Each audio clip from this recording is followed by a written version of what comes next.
Stop scrolling. A 30-year political titan just got absolutely crushed by a 29-year-old socialist, and you need to hear exactly what she just told her supporters. To put an end to the politics of the past, to get big money out of our politics, and to reject corporate PACs and APAC.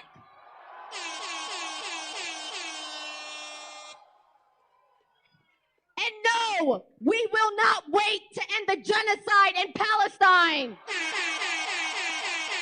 Wait, did you catch that? The raw, unfiltered energy in that room is completely electric, and it represents a massive, undeniable shift in the political landscape. This isn't just a standard primary victory. This is a massive warning shot fired directly at moderate politicians across the entire country. The crowd isn't just cheering for a new representative, they are absolutely roaring for a radical teardown of the current system. Look at the faces of the people in the background. They are entirely locked in and completely activated.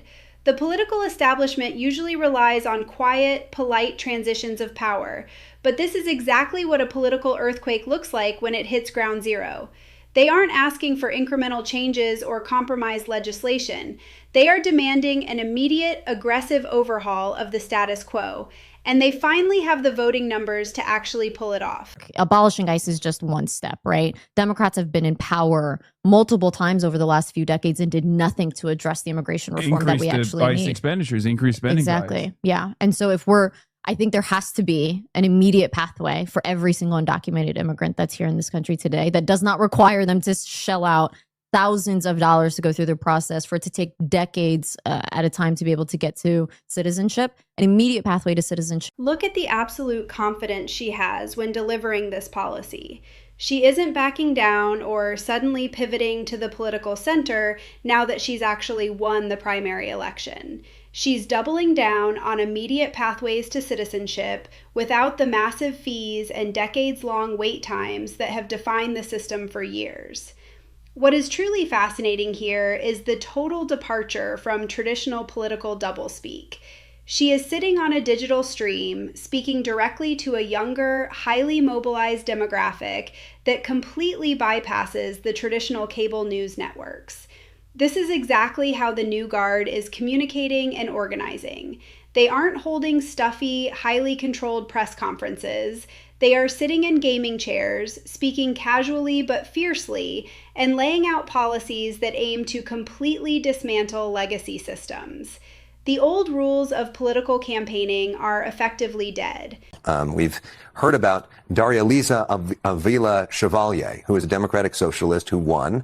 Some of her tweets have come to light, some of her older tweets, since deleted a Twitter account where she has sympathetic references to communism, talks about a Marxist ideology, talks about seizing the means of production, abolish police, prisons, and borders, wiping her hands on a U.S. flag. She now says, quote, "I have grown considerably in the years since these tweets, and I'm focused on our community and our community's future," which is not exactly disowning the comments. What do you make of these comments and the fact that this is a growing brand of the Democratic Party? Well, I wouldn't say that those comments are reflective of a growing brand in the party. I understand that she's advocated closing all prisons, defunding police departments, opening borders. None of those views are within the mainstream of the Democratic Party. Hold on, pause for a second. We are watching mainstream, prime-time cable news literally reading Marxist tweets live on air. The anchor's face completely gives it away. You can almost physically feel the panic setting into the media establishment as they realize they are entirely losing their grip on the narrative. They are trying desperately to frame these deleted tweets as a massive, career-ending scandal, but they are completely missing the underlying point.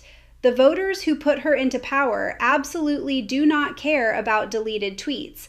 They actively and intentionally voted for that exact ideology. The disconnect between the CNN anchor desk and the actual voters on the ground is staggering to witness. The old guard truly believes a tweet about seizing the means of production is a massive red flag, But for this new wave of highly frustrated voters, it is actually the primary selling point. And let's take a look at this map together, because you got to look at it and wonder how Republicans are responding to these moves in the Democratic Party ahead of the midterms. How do you see it when you look at that map? Well, look, I think this is a very dangerous trajectory that's occurring in America. I view the DSA as really the enemy of the state, in my humble opinion. I think what they are doing is anti-American. If you look at their philosophies, the things they want to do, they want to get rid of the Senate. They want to make the president and the Supreme Court subordinate to Congress. They want to get rid of prisons. They want to get rid of the military. They want to get rid of borders. You know, the list goes on and on about the changes that they want for the U.S. government. This great 250-year experiment that's done so great, they're intended on changing the way we run our government. Listen closely to the absolute, undeniable panic in this panelist's voice. He is legitimately terrified. And honestly, from his deeply entrenched establishment perspective, he really should be. He is frantically listing off abolishing the Senate, abolishing prisons, and opening borders like he's reading a horror movie script. But for the Democratic Socialists of America, that is literally just their standard Tuesday morning agenda.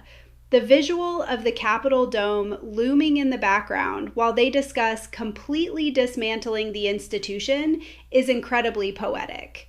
The media is treating this entire movement like a fringe, crazy experiment, completely ignoring the absolute reality that these candidates are actively winning their elections by massive margins.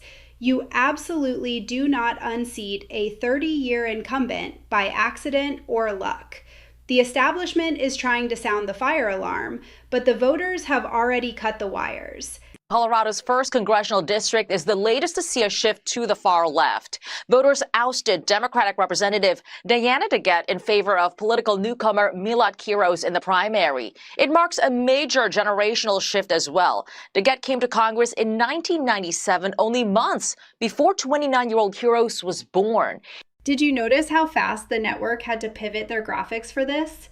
A 30-year Democratic incumbent, someone who practically owned that specific district for decades, just got unceremoniously sent packing by a 29-year-old newcomer. This isn't just a minor political upset. This is a total, absolute decapitation of the old-school political machine in Colorado. The sheer panic vibrating through the political establishment right now has to be off the charts. They genuinely thought they had these districts completely locked down, heavily funded, and entirely safe from any real challengers. But they completely underestimated the modern ground game and the raw, unfiltered frustration of younger voters who are entirely sick of the stagnant status quo. It is a total, undeniable repudiation of the legacy political system, and it's happening right in front of our eyes. Quiros, a Democratic socialist, supports Medicare for all, abolishing ICE, and ending U.S. military funding for Israel. Her victory comes after several far-left candidates in New York wrapped up a series of wins in last week's primaries. She indicates there is more of where that came from. Okay, look at the anchor's physical delivery here. She is listing off these progressive policies, Medicare for all, abolishing ICE, completely cutting military funding, like she is reading a terrifying list of demands from a hostage negotiator. The sheer, unadulterated shock that a candidate actually ran on these specific platforms and won is written all over the entire broadcast.